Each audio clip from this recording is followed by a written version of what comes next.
Morning, Simon. How are you? I'm good, Peter. How are you doing? Simon, I am brilliant. The kids are back to school, and it looks like summer's about to start for a while. So it's all going according to script.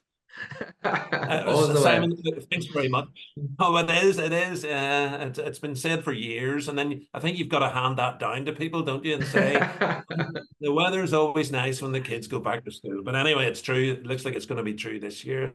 So, Great. look, Simon, welcome to the Business Spotlight. Thanks very much for taking the time to speak with me today. Could we start? Could you tell me a little or a lot, if you like, about your background and the role that you're in today? Yeah, for sure. And I appreciate you guys having me on. Yeah, so I started off my career. I was doing HR for university. I had a degree in business and HR.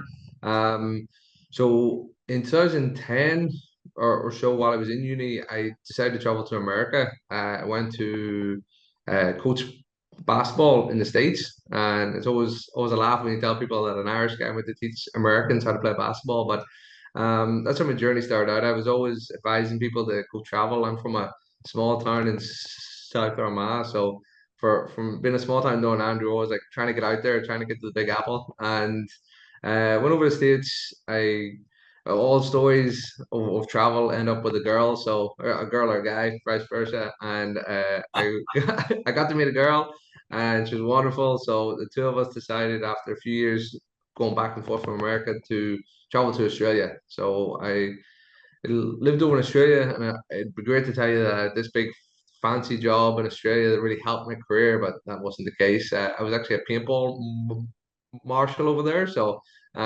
just a weird and wacky job, but I got to enjoy the culture.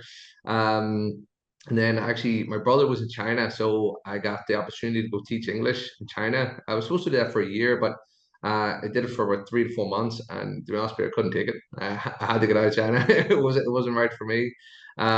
So I got on a career development scheme for Ashfield Healthcare in England. So I worked in HR there, and as I progressed through that, I got a green card to work in America. So my wife and I immigrated to the States. I joined as a HR manager for the Dymax Corporation, a adhesive company.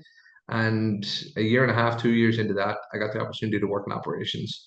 And that really changed the career path for me, where I was very much focused in HR, but I wanted to expand my skill set to be able to grow within a company and learn more of the operational side of the business.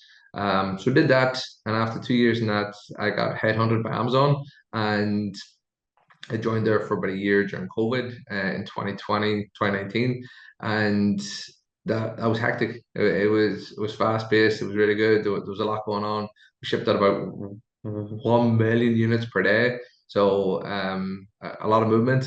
And from there, then my wife is actually the one driving me back to Northern Ireland, where it's usually the other way around. The person from there Have you drives have the you got person proof there. of that? And have you got proof of that in writing? I don't, but I could get her onto the business spotlight and get her to tell you.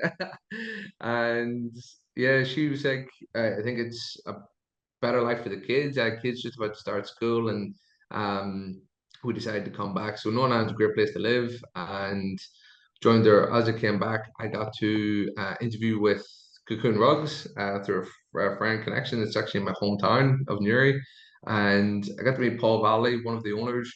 And the two of us hit it off really well from the start. I joined as head of operations then, and over the course of the last 4 years, I went from head of operations to director of people and operations, and now into MD. So yeah, it's been quite the journey of Cocoon so far.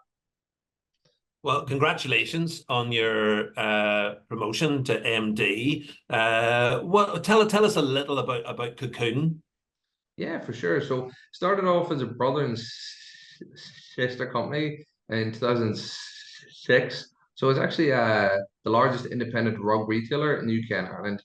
So we distribute on an average day about 1,000 rugs out during peak that can jump up to anywhere between 3 to 5,000 rugs. So there's about 17 to 18 million pound of turnover with about 55 employees at the moment. The story of how it started was always funny. The brother and sister, their dad worked at the markets, so he used to take rugs down to the markets, etc. And there's some rugs that wouldn't sell, or they become damaged or something like that. So Paul and Claire actually took this eBay online course, and they were able to sell some of the rugs that the dad didn't want or couldn't sell online. And as they did that, they did it a few more times, and they did it a few more times, and next thing you know, they were getting rugs off different people, all the way until they got their own container load of trucks from Belgium and then from Turkey, etc.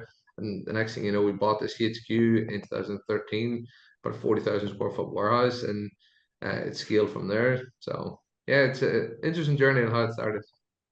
Yeah, it's a great story. It's a good blend. If you've got a great, colourful story of how you came to Cocoon, and then that's a great story of how Cocoon came to be what it is today. So, tell me, Simon, are there any business leaders that you, I don't know, look up to or have influenced you along the way? Yeah, for sure. Trying to keep it in Northern Ireland for me. I actually have a coach and mentor at the moment. His name's Andrew McCracken, and the reason I reached out to, he's a global director of Water, a fantastic charity bringing water to the communities that have struggled there. And I reached out to him to try and coach and mentor me because I have in the Myers Briggs profile or the Carl Jung personal insights, I have a very red personality where I'm very driven. I like to get results, but being empathetic and taking a step back and realizing how other people feel and understand how that impacts the business as a whole is something that I want to work on, and something that Andrew McCracken I thought was brilliant at. I met him, he came for a tour. Cocoon is a lane company, so there's a lot of people in Northern Ireland and all over the world that come to see our company, to see how we operate from a lean concept. And Andrew McCracken then came for a tour, and I met this guy for like half an hour. And I remember 2 weeks later, he's like the global MD of WaterAid. And 2 weeks later, he's pinged me a message, just really want to thank me for my time that I'd given him. And then like a month later, I had said something to him about the States, and he had saw an article and he pinged it back to me and was like, "Hey, I read this and I thought of you, etc." And I remember thinking, I was like, for him to take, he must be so busy, and for him to take a time to remember that I said that to him a month ago and ping me a message about it was really inspirational to me. I was like, there's that stuff happens in my life, and I think of some things, but it feels quite hectic sometimes that I just truck on with what I'm doing. And for someone like that to take the time out, it's an inspiring story to me that I'm like, okay, I have to do more of that. So yeah, Andrew McCracken from WaterAid. Superb. And what would you say has been the best piece of advice you've ever been given? Yeah, Brian, my old plant manager in America, said that everyone's got a plan until you get punched in the face. And I know he took that from Mike Tyson, so it's not from Brian Slayton, but it was actually really good from an operations standpoint. And it really emphasized to me, I've seen it so much in Cocoon, where the culture matters so much that we can sit here and make plans and strategies, etc. But something always goes from left field. You always get hit with something, and it's how the company's able to adapt and rebound from that is a huge piece for me. So, while I care a lot about planning, I care more about how the team's able to adapt to changing circumstances. In October of last year, there, so almost 10 months ago, Cocoon got flooded. Our HQ, there was a huge floods in Uri, etc., and we had about 4 foot of water throughout the building, and it damaged an awful lot of stock and wrecked all our equipment, and it was quite catastrophic to the business. But within 48 hours, our team had this plan in action to get up and going, and we were throwing rugs out windows and stuff to try and save them, and on the tractor trailers and taking them out to our separate warehouses and changing our logistics operations around, and we had all hands on deck, and that kind of culture only comes from people that are really bought in and really driven by it. And that saying always resonates with me. Everyone's got a plan to get punched in the face, and that flood was definitely a punch in the Yeah. face, and you can't plan for it. Mm. Very good. Love that. And look, who's the first person that comes to mind when you think of success? Yeah, that's probably changed a lot, Peter, over the years. It used to be the likes of Jeff Bezos and Elon Musk and stuff. I used to think that's what success looked like, who had who could grow the biggest company or have the most wealth, etc.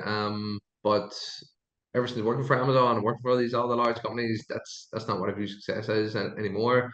And actually, Simon Sinek is someone I admire. Someone who has a real purpose, knows his why, and is able to influence other business leaders and get his vision and his mission out there is something that I feel strongly about, and that's someone that I think is very successful. Superb. And like, there's a terrible rumor going around that people in Northern Ireland don't like blowing their own trumpet. Now, you're going to dispel this myth now because I'm going to ask you, Simon, what would you say are your top three qualities as an MD? Yeah, to be fair, the higher you go, Peter, it's all about people. It all starts there. So having my HR background, you don't see too many MDs or CEOs that come from a HR background. It's more commercial background or finance, etc. So I think it gives me a competitive advantage over some of them because you deal with an awful lot of people issues. My job isn't so much as an individual contributor anymore, but it's to manage the team of people that work for me that they're and work with me to try and get them to achieve their best. So probably people management. I still have a awful drive for results, Peter, where I'm very much like if the number's set or the target's set, like I wouldn't sleep until it gets done or I've done everything in my power to be able to get that done. So I think a lot of people starting out or trying to grow or trying to make an impact or trying to grow their career, the piece of advice I'd give them is to really find out what's bothering their manager, their boss, their one over one, whatever it is, and like really try and add value and help out in any way you can. And I always say like I never had the mindset of, well, what can the company do for me, but what can I do for the company? And in turn, if you work for a good company, then it only works if you work for a good company. But if you work for a good company, that return that return comes back throughout. And then yeah, to be honest, I'm really challenging and honest. I like to give feedback direct, and I like to be upfront and honest about it. If there's something that's bothering me, I won't. I'm not. I'm not a closed book where you won't know how I'm feeling or you won't know what I think. Like if there's something gone wrong, people will know I'm going to sit down. We're going to have a conversation about it. But it's very much we focus here on the process instead of the person. Like it's not a person's fault. No one's out here to try and do a bad job. No one's trying to make mistakes, etc. So what can we do to make that better? But being able to directly challenge that and have those conversations, I think, is a key for an MD. Fantastic. I like that. So people focused, results driven, and upfront and not afraid to challenge. Love that. Great combination.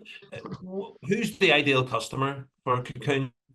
Yeah, so Kukoon, we sell rugs. We haven't expanded into like all homewares, etc. So um our category is already specialist enough where we anyone who'd want a rug, Peter, is someone that we'd want to target. Obviously our predominant customer base is female and it is around the age of 30 to 50, etc. But that doesn't mean that we're trying to exclude anyone else. So it's about targeting the right people and understanding that anyone who has some cash to spare and they need a rug in their house, that would be our ideal customer. Brilliant. Love that. And tell me, what does Cocoon look like in 5 years' time? Yeah, so we started just this year, Peter, in a retail partnerships journey. So we're predominantly an online business. 98% of our sales come online. So we sell through our own website and through other marketplaces such as Amazon, eBay, etc. We have our own two retail stores. So there's a retail store in Urian, there's a retail store in the Boucher Road in Belfast. We now are starting retail partnerships with the likes of Easy Living Interiors, where we're putting stands in each one of their stores up and down the country. So across all of Ireland, there's going to be a Kukoon stand in every Easy Living store, and there's conversations now with other retail partners as well. So in 5 years, I would imagine we're going to expand that area of the business the most and focus on across all of the UK and putting stands in. So no matter what store you go into, if you purchase homewares there, you'd be saying I can also purchase a Kukoon rug there. Brilliant. That sounds like a great, exciting plan, exciting times ahead. And what would you share, either a podcast or book that with anyone that you've particularly liked? Yeah, for sure. So for me, it's the coaching habit. Um, it's very short. You can read in about 2 hours. I'm sure you've read it a couple of times, Peter, in your field of career, but it's got seven very basic questions. But it really explains why you're asking those questions and how to get the most out of it.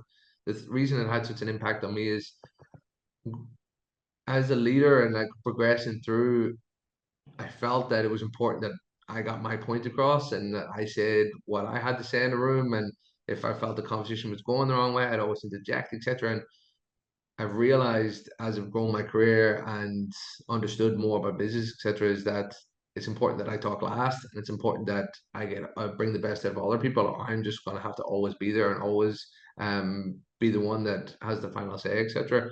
Where the coaching habit teaches you that your job is to get the best out of other people. And by doing that, it's not by telling them what to do, it's by helping them find their own answers. And I think the coaching app is a great way of doing that. Very easy. You can read in about 2 hours as well. So you don't have to camp out for 10 days to read the book. Excellent. And what about, tell me, what's the biggest challenge that you're currently facing?